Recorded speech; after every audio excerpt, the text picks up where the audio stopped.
விவேக், இளைஞர்கள் சக்தியோட உன்னதத்தை சென்னை பெருவெல்லம் நமக்கு உணர்த்தி இருக்கு அப்படின்னே சொல்லலாம். இன்றைக்கும் குளிர், மின்தடை என பல தடைகளையும் தாண்டி அவங்க ஒற்றுமையோட இன்னைக்கு போராட்ட களத்துல இருக்காங்க. இவங்களோட உந்து சக்தி, இவங்களோட எழுச்சிக்கான உந்து சக்தி என்னன்னு நாம பாக்குறது.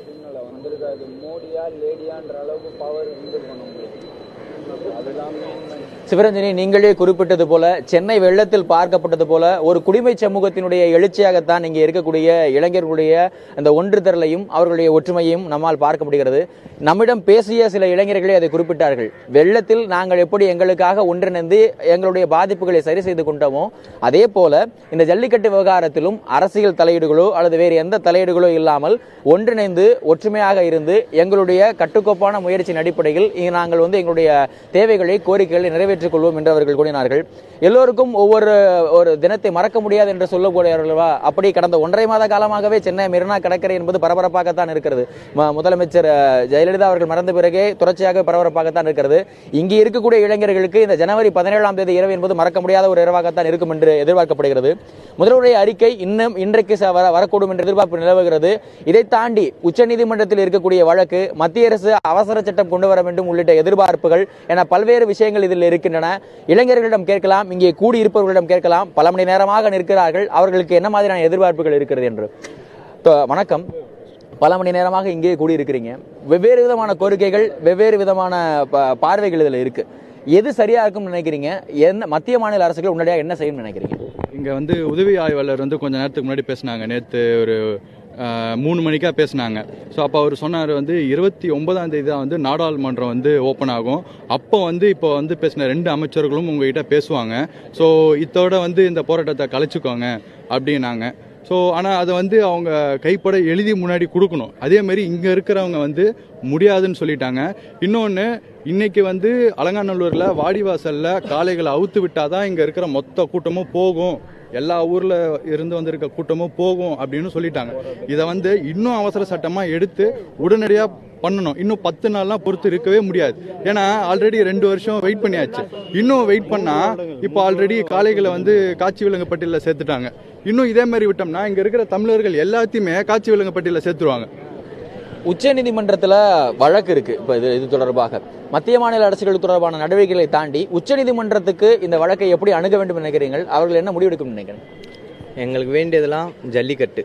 அது எப்படி பண்ணணும்னு சொல்லிட்டு மத்திய அரசும் மாநில அரசும் கலந்து ஆலோசிட்டு அவங்க பண்ணுறதை பண்ணணும். எங்களுக்கு ஜல்லிக்கட்டு வேணும். நாங்கள் ஜல்லிக்கட்டு இல்லாமல் இந்த ஜல்லிக்கட்டே இல்லைன்ற போது நாங்கள் என்ன பண்ணுறது? தமிழரோட பண்பாடு இல்லை, நாங்கள் எங்களோட அடையாளம். எங்களுக்கு ஜல்லிக்கட்டு வேணும். எப்படி ஆந்திராவில் தடையை மீறி நடத்தினாங்களோ அதே மாதிரி வேணும். அது மட்டும் இல்லாமல் எங்களுக்காக நிறைய பேர் வந்திருக்காங்க. சென்னையில் இருக்கிறவங்க மட்டும் இல்லை, இவங்கெல்லாம் பார்த்தீங்கன்னா மற்ற மாநிலத்திலேருந்தும் வந்திருக்காங்க. நாங்கள் யாரும் இவங்களுக்கு காசு கொடுத்தோ எதுவும் பண்ணலை. அது மட்டும் மற்றவர்கள்ட்டையும் கேட்கலாம். இல்லை ஒரு நிமிஷம் இருங்க. நான் சொல்ல வேண்டிய கருத்து என்னன்னாக்கா, கொஞ்ச நேரத்துக்கு முன்னாடி ஒரு 20 பேர் கூட்டு போய் அமைச்சர்கள்லாம் பேசுறேன்னு சொல்லிட்டு சொன்னாங்க. பேசிட்டு சிஎம் இன்னும் 24 ஹார்ஸ்ல ஏதோ ஒரு அறிக்கை விடுறதா சொன்னாங்க. நான் என்ன சொல்றேன்னா, அதே மாதிரி இன்னொரு விஷயம், நீங்க போராடுறது ரொம்ப உணர்வு பூர்வமா இருக்குது, அதுக்கு நான் ரொம்ப மதிக்கிறேன்னு வேற சொன்னாங்க அமைச்சர்கள். அதாவது நாங்க போராட ஆரம்பிச்சது நேற்று காலையில இருந்து இன்னைக்கு காலையில் 8 மணி 24 ஹார்ஸ் நாங்கள் போராடி இருக்கோம். 24 ஹார்ஸ் கழிச்சு நீங்க போராடுறது ரொம்ப உணர்வுபூர்வமா இருக்குன்னு சொன்னாக்கா இதுல எந்த விதத்தில் நியாயம்னு தெரியல எனக்கு. ஏன்னாக்கா ஒரு 2 ஹார்ஸ்ல சொல்லியிருந்தா கூட சரி நம்பி இருக்கலாம். இவங்களை நம்பி நாங்கள் இவங்களை இதெல்லாம் பண்ணுவாங்கன்னு சொல்லிட்டு நாங்கள் எந்த நம்பிக்கையில் நாங்கள் போராட்டத்தை கைவிட முடியும்? 2வது விஷயம் என்னன்னாக்கா, முக்கியமா பீட்டாக்கு நாங்கள் ரொம்ப ரொம்ப நன்றி சொல்றோம். அதுக்கு காரணம் என்னன்னாக்கா, இத்தனை பேர்கிட்ட எங்ககிட்ட இவ்வளவு ஸ்ட்ரென்த் இருக்கு, எங்களால் இவ்வளவு ஒன்னா இருக்க முடியும்னு சொல்லி காமிச்ச பீட்டா நின்னோம். தேங்க்ஸ் டு பீட்டா. ராஜ்குமார், நேற்று காலை முதல் இந்த போராட்டம் தொடர்ந்து நடைபெற்றுக் கொண்டிருக்கிறது. ஒவ்வொரு கட்டத்திலும் அங்க இருக்கும் போராட்டக்காரர்களின் எண்ணிக்கை படிப்படியாக உயர்ந்து கொண்டே இருக்கிறது. அதனை பொறுத்து காவல்துறையினரின் எண்ணிக்கையும் அதிகரித்து இருக்கிறதா, இல்லை அதே நிலையில் இருக்கிறது?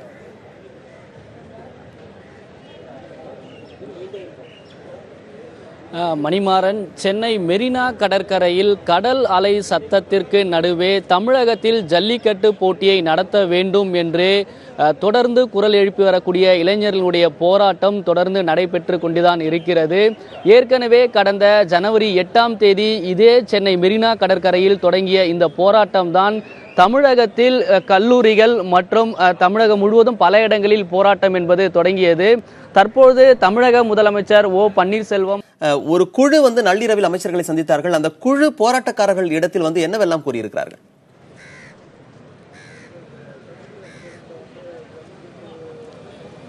அதாவது நேற்று தொடங்கிய இந்த போராட்டம் ஜல்லிக்கட்டு நடத்த வேண்டும் என்றும் அதே போன்று முதலமைச்சர் மற்றும் அமைச்சர்கள் தங்களிடம் நேரடியாக பேச வேண்டும் என்று போராட்டக்காரர்கள் வலியுறுத்தினார்கள்.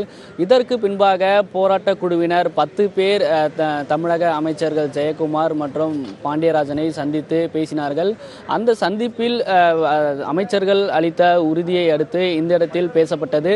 அதாவது அமைச்சர்களிடம் பேசியிருந்த அந்த கோரிக்கைகள் தமிழக முதலமைச்சர் ஓ பன்னீர்செல்வம் இன்று காலை அறிக்கையில் தெரிவிப்பதாக இங்கு போராட்டத்தில் ஈடுபட்டு வந்திருக்கக்கூடிய அந்த இளைஞர்களிடம் அவர்கள் தெரிவித்தார்கள். குறிப்பாக அவசர சட்டம் மூலமாக ஜல்லிக்கட்டை கொண்டு வருவதற்கு மத்திய அரசிடம் அழுத்தம் கொடுக்கப்படும் என்று அவர்கள் அமைச்சரிடம் கொடுத்த அந்த உறுதிமொழியை இந்த இடத்தில் பேசினார்கள். தொடர்ந்து ஜல்லிக்கட்டுக்காக தமிழகம் முழுவதும் போராட்டம் நடத்தியவர்கள் மீது வழக்குகள் எதுவும் போடப்படாது, அதற்கான நடவடிக்கை எடுக்கப்படும் என்று அமைச்சர்கள் உறுதியளித்த இது போன்ற தகவல்களை இங்க இருக்கக்கூடிய போராட்டக்காரர்களிடம் பேச்சுவார்த்தையில் பங்கேற்ற பிரதிநிதி குழுக்கள் தெரிவித்திருந்தார்கள். ஆனாலும் இங்கு ஏற்கனவே பேச்சுவார்த்தையில் ஈடுபட்டிருந்த அந்த 10 பேர் கொண்ட குழுவினரும் முதலமைச்சர் ஓ பன்னீர்செல்வம் அறிக்கை விட்டதற்கு பின்பாக அதில் இருக்கக்கூடிய அம்சங்கள் பிறகு தங்களுடைய போராட்டம் முடிவுக்கு வருமா அல்லது என்ன மாதிரியான நடவடிக்கைகள் மேற்கொள்ள இருக்கிறோம் என்று அவர்கள் தெரிவித்திருந்தார்கள்.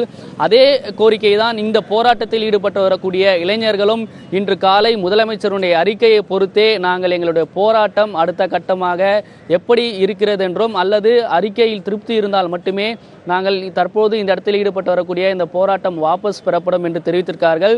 தொடர்ந்து நேற்றிலிருந்து இருக்கக்கூடிய காவல்துறையினர் பாதுகாப்பு பணிக்காக இந்த இடத்தில் மெரினா கடற்கரையில் தொடர்ந்து பாதுகாப்பு பணியில் ஈடுபட்டு வருகிறார்கள்.